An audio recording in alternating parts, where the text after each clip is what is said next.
Hello, and welcome to another episode of Get Off My Lawn VR.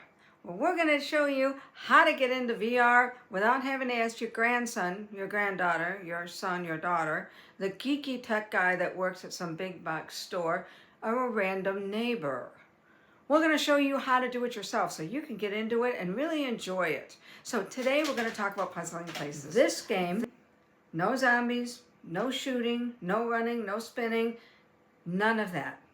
This game is a marvelous puzzle game where you put together architectural or scenic things in 3D.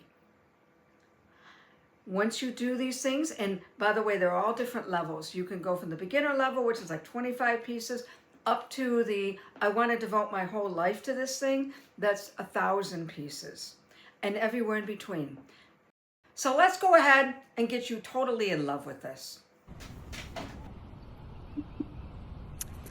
All right, so let's get into puzzling places. When I first come into my headset, this is what I'm seeing. For you who does not have it yet, you're going to hit on the store. There's all sorts of things here that you can buy, but we're going to go up to the search. It's going to give us a pop-up keyboard, and we're going to type in P-U-Z. Puzzling places. Now, I already have it, so I could just open it, but I want you to see what you're going to see here. When you open it on the store, you're going to get this little kind of trailer preview.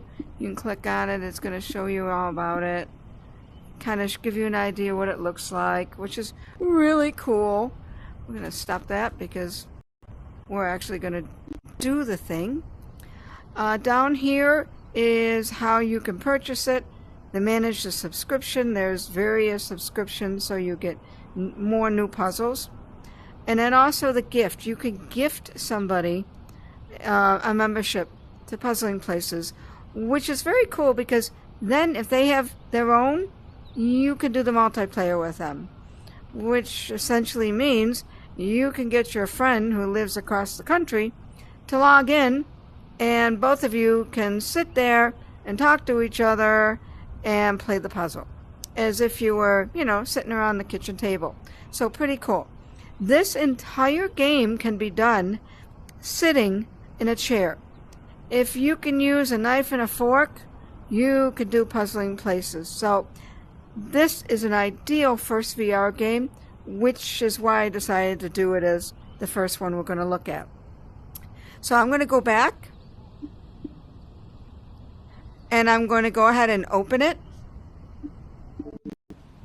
Purple Haze, you can sing. Purple haze, purple haze. All right, now we're introduced to our opening scene. I'm going to go into settings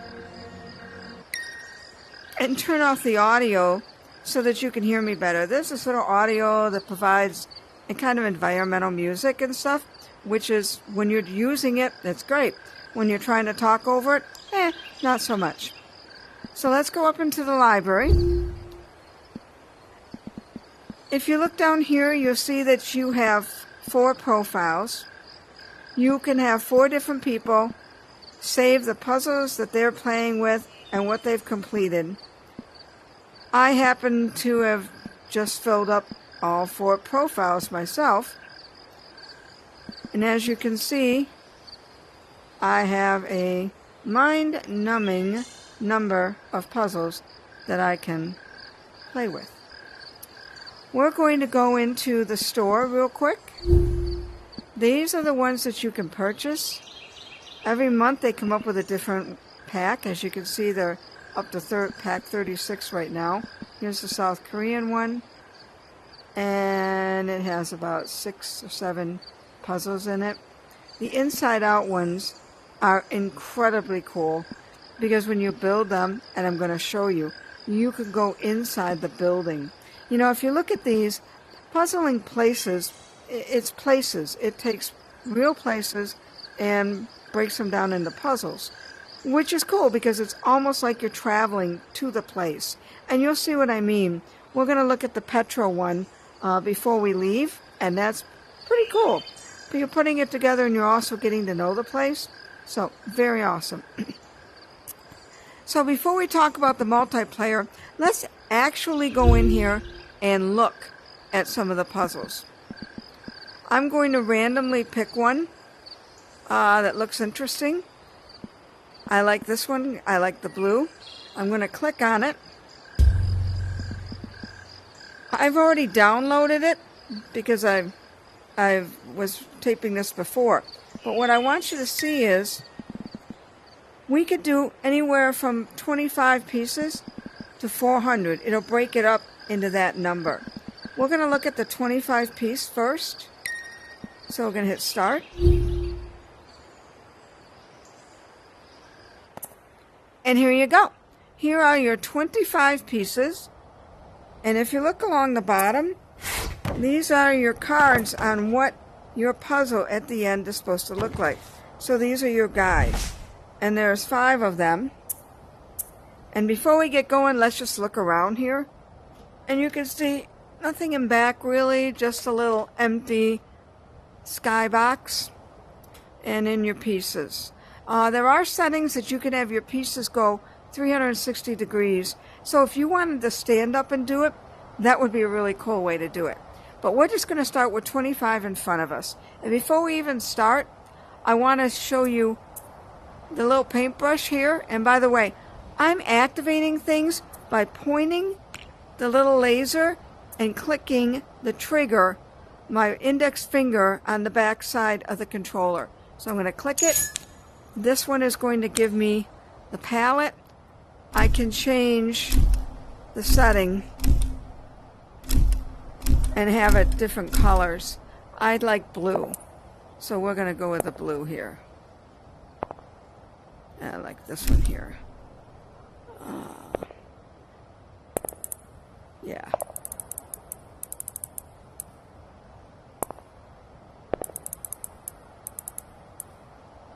That's kind of a nice color, isn't it?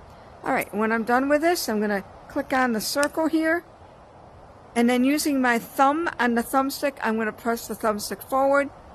Bam! It goes back up there. Bam! Alright, let's look at a couple of the pieces. When I'm doing these, I go for the straight edge pieces first.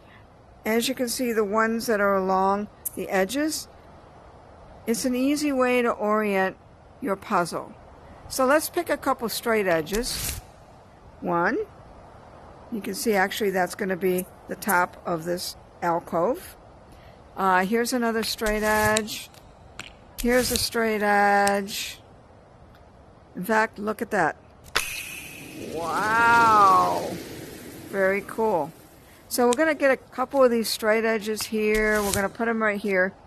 And now I'm going to show you. This is a grouping tool. You could take the piece and pop it into the, oh, there we go, in here. And it will save those pieces as a group. So when you're doing the big puzzles, you may want to group, you know, the 25, 50, 100 roof pieces together to get them out of the way. But you group them in here, you press the circle, and then forward on the thumbstick. Bam! Now you got those right up there. So that's what your original board looks like here.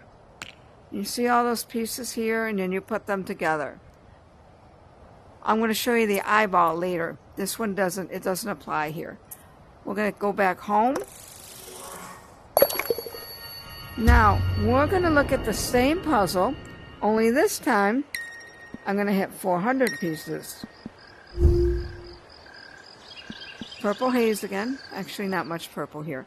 Alright, now you can see the same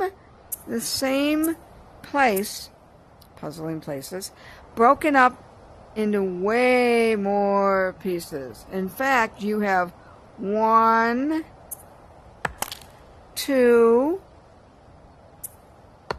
3,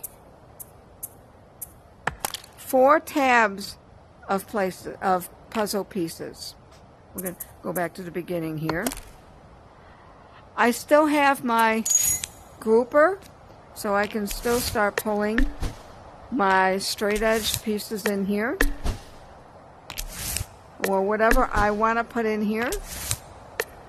And then I can still click here and push it there. And you can have a whole bunch of those groupings there.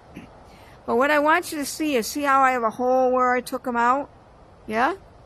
There's a hole. When I click the little broom,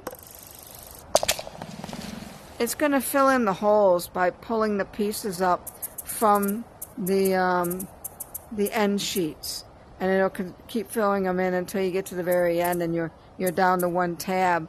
But then you got this big puzzle you're almost done with. All right, let's get out of here.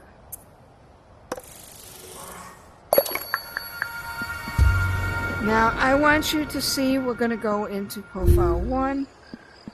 I want you to see one that I completed. That's what you call an inside and an outside. This one's all the way done, so you're going to see the finished puzzle.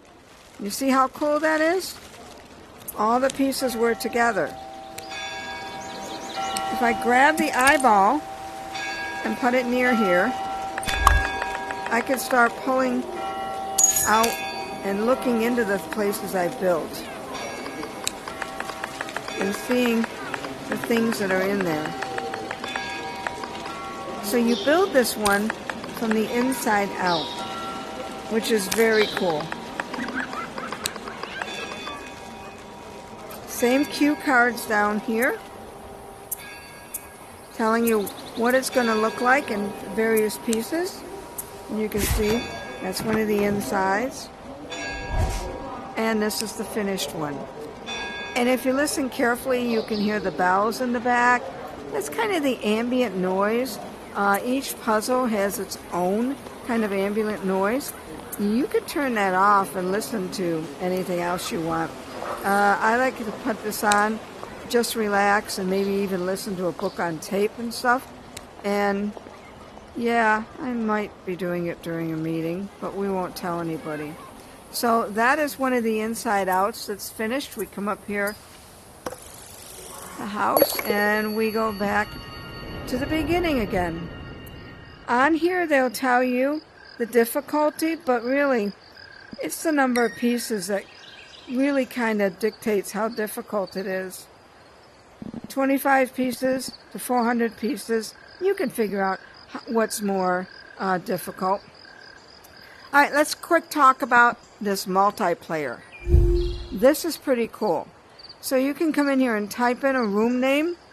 Pick a room name. You know, I just picked Get Off, but I could have picked, you know, Bambi's Room or something and put that in there. So you enter a room name, hit play. Whoosh, whoosh, whoosh, whoosh. And it's going to go to a set of special puzzles, pretty good variety of them, that you can play with somebody else. Let's pick, I like this one. I'm going to pick this one here. Same thing. I can pick the number of pieces. I'm going to go to 1,000 because I think that would be pretty cool. And start. Now with this one, remember I gave them the same room number. We're both going in the same room named Get Off to do this puzzle. Look at all the pieces here, and I've got 5 pages worth. But look at this. I'm sitting here. My friend is going to be sitting right here. We have microphones so we can talk to each other. And you don't have to press it only in the beginning. I mean, if you invited them and you don't like them and you don't want to talk to them, you could turn off the microphone and the headset. Not sure why you'd want to, but you sure could. But you can just sit here and you're both are playing, gossiping, talking about whatever it is that floats your boat. It's a good one to bring in your grandkids. You know, how's your day going? I'm going to work on this piece. You can work on the other one, yada, yada, yada. And just socialize. It's a really good, easy socializing one that you can do with somebody else. So I like that one a lot. and it's going to save the puzzle, so you guys can come in and do this again and again and again. Let's go back home. And we're going to try one other thing that I want to show you. We're going to leave the multiplayer. And we're going to go into settings. And we're going to use the 360 puzzle shelf so that we can put it all around us. And we're not going to hide the reference images. Those are the pictures that tell you what the puzzle should look like at the end. But you could. You could. We'll do 360 and let's see. Let's do Puzzle Noir. It's going to turn the pieces black and white. That'll make this really tricky. Now let's go back into the library and let's pick one of these. Let's do one of these because they have a lot of color in them and you can see what they look like black and white. And I already have it loaded. We'll hit 400 and start. And you're going to see a difference in the environment and what it looks like here. Now, I mean, if you're a grand puzzle person, this is a real challenge now. You see, everything is now in black and white. So you can make this as easy or as hard as you want. I would recommend you do start off with the easy ones just to get the hang of it. And on this one here, I'm going to stand up and I'm going to turn around because remember, I selected 360 for this one. So now I have puzzle pieces all the way around me. And even though I have 400 pieces, there is no other tab. There's all the 400 are spread throughout this. Everything else, is still the same here. So, yeah, pretty cool. So, that's Puzzling Places. One of my all-time very, very favorite games. And like I said, stinking simple. You could sit down and you could sit on the couch and do it. And all you have to do is put your hands up, click on something, click on the trigger to manipulate stuff, pull back the piece, look at it, put it together, use the thumb stick to push it back into the outside. So I hope you're going to like Puzzling Places as much as I did.